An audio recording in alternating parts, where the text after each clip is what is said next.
Kalau saya ada di sana pun saya akan bakar bendera tersebut. Kenapa? Akan memecah belahkan kesatuan umat. Kenapa? Hizbut Tahrir ini memang dia mengkafirkan kita orang yang duduk di bawah sistem demokrasi. Bagi dia wajib.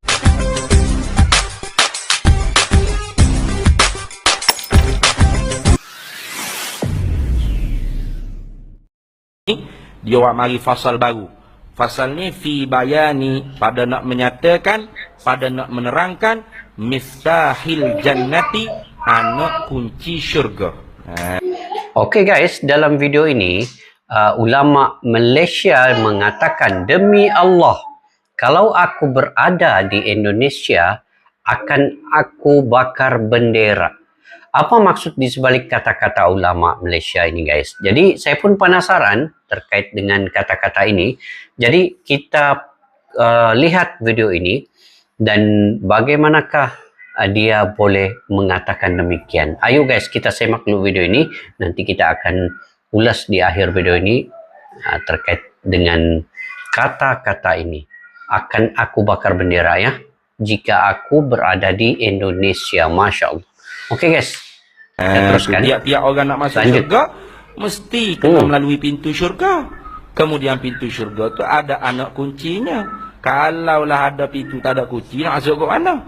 Maka kita tu kunci syurganya apa? Ini wahia kalimatut tauhidi, dan bermula ia anak kunci syurga ialah kalimah tauhid. Apa kalimah tauhid? La ilaha illallah. Kalimah tauhid. Okey guys, tengok Ustaz ni, dia memakai pakaian yang ada bendera Malaysia di sebelah sini ya. Sebelah kanan beliau, kemudian sebelah sini ada bendera Malaysia, kemudian sini ada logo sepertinya logo apa ini guys? Mungkin ini seperti logo Nahdlatul juga. Nahdlatul yang berada di Malaysia. Maksudnya Nahdlatul ulama yang berorganisasi di Malaysia ini. Begitu. Okey, kita teruskan guys, lanjut. Itu kalimah tauhid. Untuk apa kalimah tauhid ni? Untuk disebut, dizikir, dibaca, diiktikad maknanya di dalam hati kita. Bukan untuk ditulis di bendera. Begitu. Okey. Ingat molek-molek tu. Malaysia alhamdulillah tak ada lagi perbalahan seperti di Indonesia. Indonesia sekarang bising. Hangat. Perbalahan apa? Tentang pembakaran bendera yang ditulis La ilaha illallah Muhammadur Rasulullah. Bendera tersebut didakwa bendera Rasulullah. Nampak sangat tipunya. Bukan bendera Rasulullah. Tu bendera baru dia import daripada kilang buat bendera. Bendera Rasulullah. Tu sama Rasulullah. Tu bendera yang dia bikin, dia buat sendiri tu. Apanya kumpulan ni? Dia panggil Hizbut Tahrir. Hizbut Tahrir. Ada tak di sini? Ada tak Hizbut Tahrir di sini? Ni Ismail Jumaat tak surau ni? Hizbut Tahrir dia macam Ismail Jumaat, Hizbut Tahrir akan pertubuhan sebar juga risalah ini. dia. Hizbut Tahrir ini. Dia akan sebar risalah dia. Ingat, Selangor telah pun gazet fatwa bahawasanya Hizbut Tahrir ini sesat lagi menyesatkan. Ini. Kenapa? Diharamkan di Malaysia guys. Menolak, dia i'tikad, menolak qada dan qadar Allah Taala. Barulah kita baca tadi. Dia tolak qada dan qadar Allah Taala. Itu yang dia menolak qada dan qadar. Yang kedua, kenapa sesat Hizbut Tahrir ni? Yang kedua kerana dia mengkafirkan umat Islam yang duduk di bawah sistem demokrasi. Tiap-tiap orang Islam yang duduk di bawah sistem demokrasi kafir semuanya. Tak kira dia tu nama parti apa, tak kira. Cak bulan, kau cak dacing, kau cak keris, kau cak bulan sabit, sebelah-sebelah ke, cak tak ada cak apa, cak bunga raya ke, kafir semua. Kenapa? Duduk di bawah sistem demokrasi. Demokrasi ni sistem kafir. Ini kata Hizbut Tahrir ni. Bila sistem kafir, kerajaan kafir. Kerajaan tahu. Maka sebab tu masjid-masjid di Malaysia ni katanya masjid dirar, masjid orang munafik. Masjid haram, sembahyang jemaah dalamnya tak sah, sembahyang jemaah tu wajib dibakar, halal dibom. Ni orang panggil Hizbut Tahrir ni. Tak ada cawan ni. Ini bahayanya guys, fahaman-fahaman yang terlalu ekstrim ni kan. Jadi itu yang ada beberapa pertubuhan diharamkan. Di Indonesia diharamkan juga. Baru diharamkan kalau tak silap saya. Indonesia pun diharamkan. Jadi bendera dia apa? Bendera dia warna hitam, tertulis kalimah la asyhadu an la ilaha illallah wa asyhadu anna Muhammadar Rasulullah. Jadi baru-baru ni di Indonesia ada hari sambutan hari pondok, dia panggil Hari Santri Nasional. Hari Santri. Kita Malaysia ada tu Hari Santri Nasional. Pondok tu memang mampu itu tak apa. Indonesia ada Hari Santri Nasional. Oh ya. Tiba-tiba ada orang bawa bendera tersebut. Hari Santri itu. Maka dibakar. Dibakar oleh Hari Santri ni guys yang macam perhimpunan kah? Perhimpunan ataupun menyambut Hari Santri. Maksudnya dibuat satu apa? Perhimpunan kah ataupun semacam sambutan besar-besaran begitu kah? Malaysia memang tiadalah Hari Santri ni atau hari pondok apa? Ansar, Banser, pemuda daripada Nahdlatul Ulama. Ini. Maka bising sekarang duk tunjuk perasaan. Nak marah. Sampai nak perang, nak bunuh orang yang bakar bendera tu. Tengok, bodoh tak bodoh tu ni. Kerana bakar bendera, yang mana bendera tu tertulis la ilaha illallah Muhammadur Rasulullah, itu bukan menghina kalimah tauhid. Sayyidina Utsman sahaja membakar mishaf-mishaf Al-Quran yang lain supaya tidak berpecah umat, berkelahi umat bila baca Quran. Mana mu baca belak ni? Aku baca lagu ni. Kamu Utsman ni aku lain lagi ni. Sayyidina Utsman bakar mishaf Al-Quran yang lain supaya satu saja mishaf Al-Quran. Nabi SAW bakar masjid munafik, Masjid Dirar. Kerana munafiknya kah? Bukan. Kalau kerana munafiknya, lama dah Nabi bunuh orang munafik. Kata ni, Abdullah bin Ubay tu lah. Nabi tahu orang munafik ni semua nama tahu. Staf presidennya, timbalan presiden, SU, JKK dia semua tu Nabi tahu lah ke.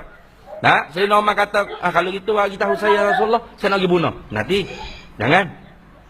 Rasulullah jaga. Kenapa? Walaupun munafik tu kafir, harbi, tapi fi zimmatit ta'min. Menempati pada tempat keamanan kerana dia mengucap dua kalimah syahadat. Maka Rasulullah tak bunuh orang munafik. Tapi bila orang munafik buat masjid, yang mana masjid itu menyebabkan perpecahan umat, maka Nabi pergi bakar masjid tersebut. Sama lah bendera pun. Kalau bendera itu tulis asyhadu an la ilaha illallah wa asyhadu anna Muhammad Rasulullah sekalipun, tapi kerana bendera itulah hancur negara Libya, hancur Iraq, hancur Afghanistan, hancur Syria.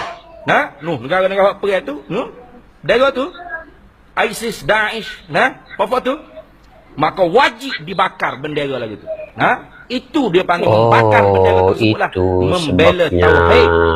Kerana orang yang demonstrasi yang tunjuk perasaan kononnya membela tauhid, dia bakar bendera tu sama tinggi dengan punggung. Bela tauhid memang gitu. Dia bakar bendera letih lama sangat di tengah panas, dia pun jatuh bendera tu sama tinggi dengan latar dengan kaki dia. Tertulis la ilaha illallah Muhammad Rasulullah. Bela tauhid dia memang gitu. Itu bukan bela tauhid, tu hina kalimah tauhid. Dan tauhid tu bukan di bendera. Bukan di bendera. Ni negara kita ni ada tak bendera Malaysia ni tertulis la ilaha illallah Muhammad Rasulullah? Ada? Tak ada. Tapi kita orang Islam ada kalimah tauhid di dalam hati kita. Dan lidah kita berlafaz la ilaha illallah. Tahlil kuat dah tu ni. Tahlil tu tak bid'ah kita. Bukan bid'ah dalalah, bid'ah hasanah. Kalau ngati orang zaman dulu tu sampai rutuh surah ayat kuat. La ilaha illallah, la ilaha. Itu tauhid. Walau bendera negara yang tidak tauhid pun. Tapi kalau negara tu bendera dia tauhid sekalipun, tulis asyhadu an la ilaha illallah, asyhadu anna Muhammadar Rasulullah. Kalau orang yang pegang bendera tu bukan orang Islam, dia orang tauhid lah. Orang tauhid lah. Yang pegang bendera tu bukan orang Islam, ahli tauhid dah jadi. Bukan ahli tauhid. Walau bendera dia bendera tauhid. Sebab tauhid tu bukan duduk di bendera, duduk di iqraru bil lisan, tasdiqu fil qalbi, wa a'malu bil jawarih au a'malu bil arkan. Itu dia panggil membela tauhid. Tapi boleh sungguh di Indonesia. Ni dia marah kepada Nahdlatul Ulama. Jadi keji perangai orang yang jahil. Kononnya membela tauhid. Itu tak panggil bela tauhid. Kalau bela tauhid, belajar ilmu tauhid betul-betul. Fahami makna tauhid. Asyhadu an la ilaha illallah tu apakah makna dia? Fa'lam annahu la ilaha illallah dalam Quran suruh kita belajar ay utlubul ilma hatta tata'allam. tuntut ilmu sehingga kamu mengerti annahu bahawasanya tidak ada Tuhan yang tidak ada Tuhan melainkan Allah. Apa makna tidak ada Tuhan melainkan Allah? Kena tahu makna. Itu baru orang panggil membela tauhid. Ni sebagai peringatan di Malaysia. Kalau nanti ada orang yang bakar bendera tersebut, jangan kita tiba-tiba berasa nak mengamuk. Oh, kerana apa ni menghina kalimah tauhid? Bukan, bahkan membakar itulah memuliakan kalimah tauhid. Supaya tidak dibuang merata-rata tempat. Tidak dijijak merata-rata tempat.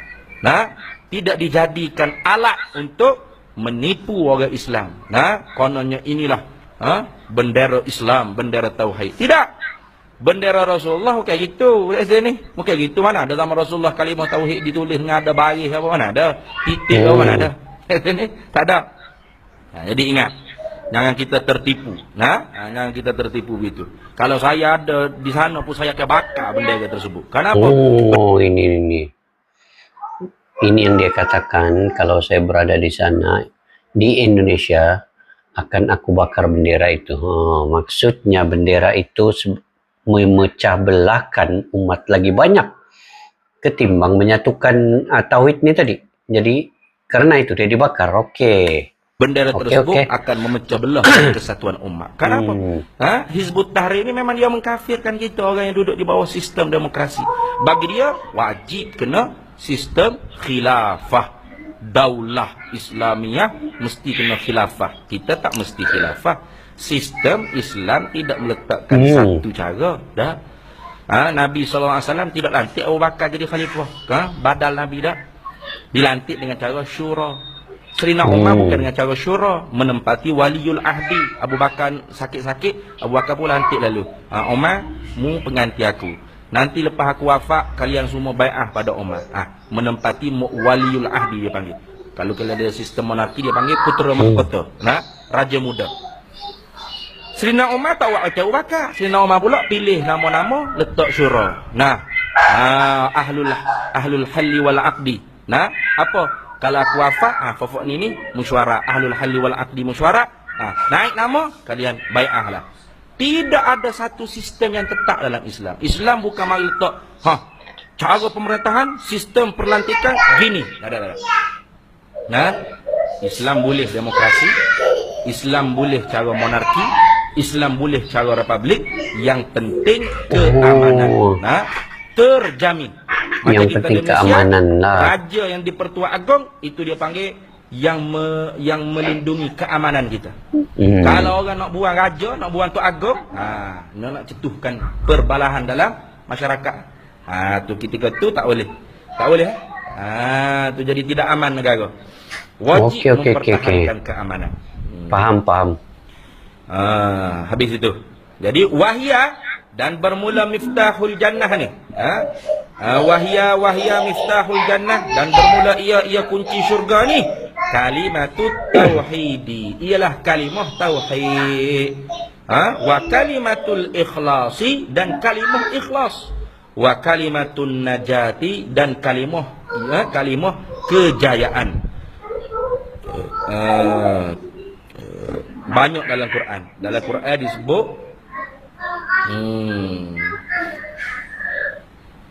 37 tempat dalam Quran disebutkan kalimah tauhid ini dengan berbagai nama. Kalimah tauhid 37 tempat dalam Al-Qurannya kalimah tauhid ini. Karena orang yang ada la ilaha illallah, man qala la ilaha illallah fi akhir kalamihi dakhala al-jannah. Siapa yang berkata la ilaha illallah fi akhir kalamihi, pada akhir kalamnya, ketika saat nak mati, la ilaha illallah dakhalal jannah, masuk syurga ya. Tapi bukan orang yang bukan orang biasa-biasa lah, orang yang dah latih dah tiap-tiap hari la ilaha illallah, la ilaha illallah, baru boleh saat nak mati nak ucap la ilaha illallah. Kalau orang tak biasa la ilaha illallah, bahkan marah nak pula orang buat tahlil. Tahlil tu la ilaha illallah lah. Halala yuhallilu tahlilan la ilaha illallah. Ni tahu takbir saja. Takbir Allahu akbar. Tahlil senyap. Tasbih subhanallah. Tahmid alhamdulillah. Tahlil la ilaha illallah. Hauqalah la haula wala quwata illa billah. Kalau kita tahlil la ilaha illallah, baru betul dia ni. Takbir Allahu akbar. Takbir lah. Orang ramai orang duk takbir Allahu akbar. Nah. Tu. Tapi takbir tu bukan suruh kata Allah akbar, ya, dia panggil fi'il yang dihazaf dia panggil. Kabbiru, takbira. Besarkan olehmu akan Allah akan sebagai kebesaran maknanya. Itu makna takbir, kabbiru takbira maknanya. Okey. Tapi tahlil tu la ilaha illallah. Halala yuhallilu tahlilan la ilaha illallah. Jadi kalau orang tu kata dia tu pembela la ilaha illallah, pembela tauhid, maka dia tak boleh kata tahlil tu bid'ah dalalah. Nah, kalau tahlil tu la ilaha illallah. Ini bela tauhid. Bila orang ngatik la ilaha illallah, dia kata bid'ah dalalah. La ilaha illallah kan. Nah, itulah tauhid. Qala al-musannifu rahimahullahu taala wa makna la ilaha illallah, dan bermula makna tidak ada Tuhan selain Allah, la ma'buda bihaqqin fil wujudi illallahu. Itu makna dia. Apa makna tidak ada Tuhan selain Allah? La ma'buda bihaqqin, tidak ada Tuhan yang disembah dengan sebenarnya. Okey guys, begini ceritanya rupanya. Kenapa Ustaz ini mengatakan demi Allah, jika aku berada di Indonesia, aku akan bakar bendera ini, bendera yang ada kalimat syahadah yang telah dibuat oleh Hizbut Tahrir ini. Karena golongan ini adalah golongan radikal yang selalunya memecah belahkan umat Islam, bukan menyatukan tetapi memecah belahkan. Jadi pantas saja beliau ini, Ustaz ini mengatakan, demi Allah kalau aku berada di Indonesia akan aku bakar bendera yang memperalatkan kalimat syahadah ini. Begitu guys. Jadi kiranya Ustaz ini juga adalah pembela kepada NU dan juga Banser NU ini yang ada di Indonesia ini. Dan kalau diikutkan tadi Ustaz ini ya, dia memakai pakaian yang ada logo NU ni tadi. Tapi ini Nahdlatul Ulama di Malaysia juga. Sebenarnya dia juga daripada Indonesia, kemudian Nahdlatul Ulama Indonesia ditubuhkan juga Nahdlatul Ulama di Malaysia yang diberi singkatan nama NAAM. Kalau di Indonesia itu kan NU. Jadi kita ketahui bahwa Nahdlatul Ulama ini keanggotaannya di seluruh dunia melebihi 150 juta, dan juga Banser ini dinaungi oleh pemuda-pemuda daripada Nahdlatul Ulama lebih kurang 7 juta guys di Indonesia saja. Kemungkinan di seluruh dunia kita kurang ketahui lah angka sebenarnya itu. Jadi itu tadi guys, pendekatan yang telah dilakukan oleh Ustaz ini mengatakan bahwa untuk menegakkan tauhid itu bukan bersandarkan kepada bendera yang tertulisnya kalimah itu. Sekiranya bendera tadi itu dia bukan menyatukan umat Islam tetapi menyebabkan perpecahan yang lagi banyak, itu harus dibakar. Begitu juga dia mengatakan bahwa di zaman Rasulullah juga, Rasulullah pernah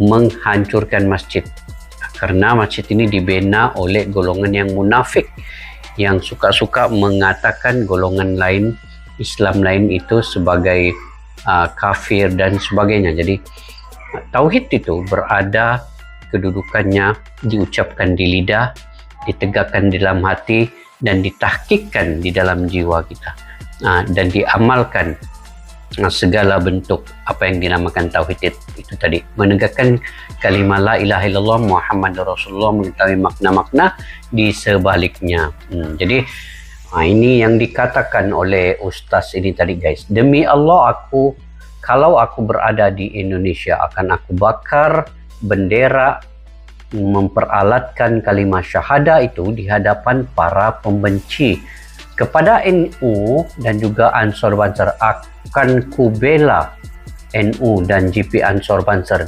dengan nyawa dan darahku, walaupun aku bukan ahli organisasi NU dan GP Ansor Banser, bahkan bukan bangsa Indonesia, tapi aku ada hubungan ukhuwah Islamiyah dan basyariah dengan mereka, dan Islam memerintahkan umatnya agar hidup dalam kesatuan dan keamanan. Wah, begitu guys kata-katanya. Jadi sangat tertarik dan terharu mendengar kata-kata ini. Begitu kuatnya pegangan untuk menyatu padukan kita umat Islam di Malaysia maupun di Indonesia guys. Hubungan ukhuwah itu yang dipentingkan, dan juga keamanan itu yang paling utama daripada kalimah kata-kata la ilaha illallah, tetapi dia memecah belahkan sekaligus umat Islam. Jadi membela tauhid itu bukan pada bendera dan menghalalkan darah orang yang bertauhid. Itu bahaya guys. Jadi membela tauhid itu sebenarnya ialah dengan mengaji iktikad di dalam hati, mengajar ilmu ahli sunnah wal jamaah dengan penyebutan di mulut dan tasdik di dalam hati. Jadi itulah kata-kata yang dilakukan, kata-kata yang diucapkan, diungkapkan oleh Ustaz dari Malaysia ini tadi guys. Nahdlatul Ulama Malaysia dengan Indonesia ini sebenarnya memang dalam satu kesatuan yang saling membutuhkan. Mereka saling lengkap melengkapi, dan juga disitulah fungsinya mereka menyatukan Malaysia dan Indonesia ini di dalam persahabatan melalui Nahdlatul Ulama ini tadi. Jadi Ustaz ini mungkin keanggotaannya menjadi keanggotaan di Nahdlatul Ulama. Ustaz ini adalah Ustaz yang pernah menjadi pendakwa ulama yang keluar di media-media sosial, di TV, television, di YouTube juga, di Facebook juga. Sebenarnya dia ini pernah mengikuti satu acara TV ya. Itu. Jadi guys, itulah di antara ceritanya. Jadi kaget juga nampak tajuk ini tadi, kenapa aku bakar bendera. Kalau aku berada di Indonesia, aku akan bakar bendera. Ingat kan dia membakar bendera Indonesia guys. Rupanya meleset pula saya punya pemikiran ini. Rupanya kalimat yang ada tertulis kalimat syahadat, tetapi itu yang menyebabkan banyak kerosakan, banyak kemaslahatan itu. Jadi itu wajib untuk dibakar. Sikit lagi merinding juga. Jadi kalian boleh lihat video ini di channel El Baruki Media. Kalau yang baru ketemu channel ini, kalian bolehlah subscribe dan like, share, dan komen juga ya untuk membantu channel ini. Banyak juga lah info-info terkini daripada channel ini. Saya juga mendoakan semoga Malaysia dan Indonesia ini sentiasa dalam keadaan aman, damai, dan sejahtera, dan sentiasa mempereratkan lagi silaturahmi kita sesama kita, juga tetap mengukuhkan persahabatan. Jika kalian juga guys punya pandangan dan pendapat sendiri terkait dengan video ini tadi, kalian boleh komentar di ruang kolom di bawah ya. Sampai kita berjumpa lagi di video yang akan datang. Assalam silaturahmi. Assalamualaikum warahmatullahi wabarakatuh. Bye bye.